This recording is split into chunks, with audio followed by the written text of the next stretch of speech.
Jalaluddin Rumi এভাবে লিখেছেন, ১,০০০ যোগ্য লোকের মৃত্যুতে যে পরিমাণ ক্ষতি হয় তার চেয়ে বেশি ক্ষতি হয় একজন অযোগ্য লোক ক্ষমতায় বসলে।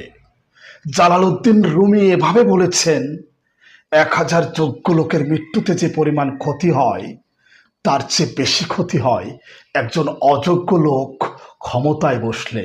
কথাটা অনেক দামি কথা।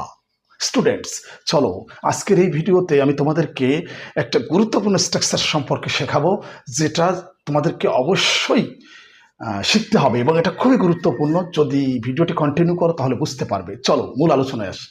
যদি এভাবে বলি, প্রতিশ্রুতি ভঙ্গ করা খারাপ, কারো অপমান করা খারাপ, ধূমপান করা খারাপ, মিথ্যা বলা খারাপ, কি এভাবে বলতে হয় না আমাদেরকে? প্রতিশ্রুতি ভঙ্গ করা খারাপ, ধূমপান করা খারাপ, কারো অপমান করা খারাপ। দেখো, এই ধরনের বাংলা বাক্যগুলোকে তোমরা কিভাবে ইংরেজিতে রূপ দেবে, আজকের ভিডিওতে আমি তোমাদেরকে সেটাই দেখাবো। দেখো, এখানে সরাসরি কিন্তু সাবজেক্ট নেই, এই কারণে প্রথমে কি ব্যবহার করতে হবে জানো? ইটস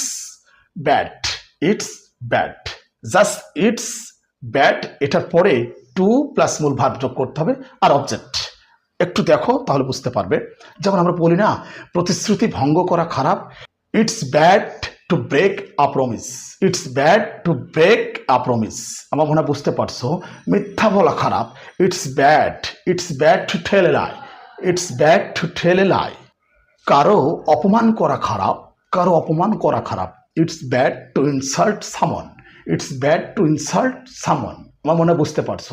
দেখো, অনেক সময় কিন্তু আমরা এভাবে বলি, ধূমপান করা খারাপ, ইটস ব্যাড টু স্মোক। দেখো, এভাবেই তোমাদেরকে শিখতে হবে, ইংরেজিটা কিন্তু এভাবেই শিখতে হবে। আজকের এই ভিডিওতে আমি তোমাদেরকে যেটা দেখালাম, কারো অপমান করা খারাপ, প্রতিশ্রুতি ভঙ্গ করা খারাপ, ধূমপান করা খারাপ। দেখো, এই ধরনের বাংলা বাক্যগুলোকে ইংরেজিতে রূপ দিতে হলে তোমাদেরকে জাস্ট এটা একটু মনে রাখতে হবে, it's bad plus to plus মূল ভার্ব প্লাস অবজেক্ট। জাস্ট এভাবেই শিখতে হবে তোমাদেরকে।